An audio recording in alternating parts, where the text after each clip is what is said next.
I've been getting ready to film some content for my Patreon page, but there's something that's been on my mind that I'd like to share with you.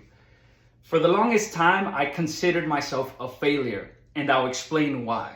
You see, for most of my life, I did my best and I've done my best to learn as much as I can about anything that I've been passionate about. And I'll give you a few examples. I've been playing music for a long time. As a matter of fact, I remember being 14 years old, 15 years old, playing in bars and in places that I should not have been, but it is what it is. One of the bands I was in high school, I was 15, 16, I was the youngest guy in the band, and I remember that one of the managers, the manager in the band, Alex, he's a charro, right? I remember we would rehearse at his house, and he had horses. He had horses in the small ranch, and so eventually I worked up the courage to ask him, hey man, can you teach me how to ride a horse? And he said, yeah. He said, yeah, just come over on this day at this time. I'll be home from work, and we'll make it happen. And it's so funny because I started going, and I don't even think I had my driver's license or a car yet. So anyway, I started learning how to ride a horse. I'm Mexican, right? But I didn't grow up with horses, meaning I come from big cities. My family in Mexico, they know all about that life, but I've never met my father. I didn't grow up on a ranch, and so I just took this as a real cool opportunity to do something that I've always wanted to do. So I started learning about that from him and riding horses regularly, and then eventually I had my friends I'd meet up with, and we'd meet up with the horses and go on trail rides for hours. And then I started going to rodeos and charreadas and PBR, NFR, all of these events in Vegas, right? And I got really into it.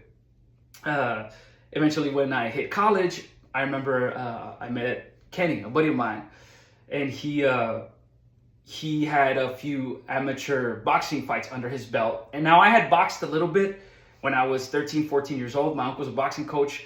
And so back in LA, I remember the first time I got in the ring and sparred, I was like 13 or 14. But after that, I kind of pursued it a little bit, but I didn't really. I didn't want to be a professional boxer. I just wanted to get in shape and be able to work on my self-defense. So anyway, I'm talking to Kenny. And so I asked him, where do you box? Where do you train? And he started telling me. So now I'm 19 and I'm back in boxing. I'm going to train with him. I'm sparring a little bit and getting good with my hands and getting really in shape, right? So then I'm in college. Now music has always been important in my life. But at this point, I'm studying psychology. And I decided to study music formally. I could play music, and I've been playing in nightclubs and things, but I wanted to really study it formally, learn about the history, music theory, different composers, jazz, classical music. I just was like, man, I want to learn as much as I can about this. So I worked my butt off in college and studied that in college. I had scholarships and grants that paid the whole way through. I'm very blessed and very grateful that I graduated from the university with zero debt. The zero college debt, and as a matter of fact, I had so many scholarships and grants that I made money going through school. Like I said, I worked real hard, and I even got my first car through scholarship and grant money.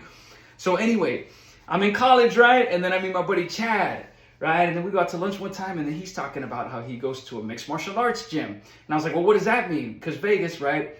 It's the home of the UFC. So I said, well, what does that mean? And he goes, well, it's a gym. We have different disciplines, right?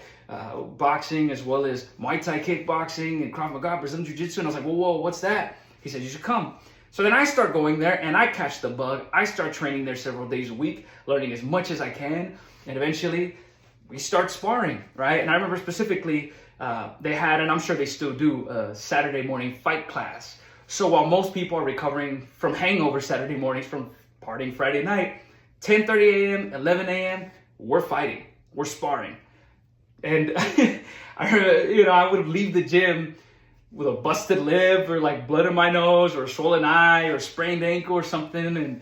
But I loved it. I loved it because I was getting real good and real confident in myself. And I gotta say, there's something, at least for me, that got triggered mentally. When you're new at this, and you're getting kicked and you're getting boom and all this stuff, and all of a sudden you're still standing. I'm still standing. I'm like, wait a minute. Like, oh shoot, I kind of blocked that. Okay, boom, let's go, right? There's something special about being able to push yourself to the almost, just way outside of your comfort zone and still keep going, right? So that gave me the confidence to do other things. I can think of a million examples of just that. Hey, there's this thing I'm interested in. I'm going to try it. And not just with extracurricular activities, but with jobs as well. Man, I've worked for different school districts. I taught at a college part-time for a year in back in Vegas. I've worked for UPS. I've done a number of things. And I don't know, I guess I felt like a failure because I didn't just stick to one thing. You know, I didn't just get a regular 9-to-5 corporate job and work that and make that my career and work at the same place for 30, 40 years and then retire with a pension and a wife and kids. And I don't know, I guess I just felt like a failure because I was on this path, the road less traveled, right, that not a lot of people were on. And up until recently, I realized, like, no, that doesn't equate to being a failure. Just because I failed a lot doesn't mean that I'm a failure. Because with every failure, for example, when we would spar, with every kick to the face, with every punch to the nose, I learned, okay, now I know what to do, right? You learn how not to get hit, or at least to avoid it as much as possible. And you learn how to hit too.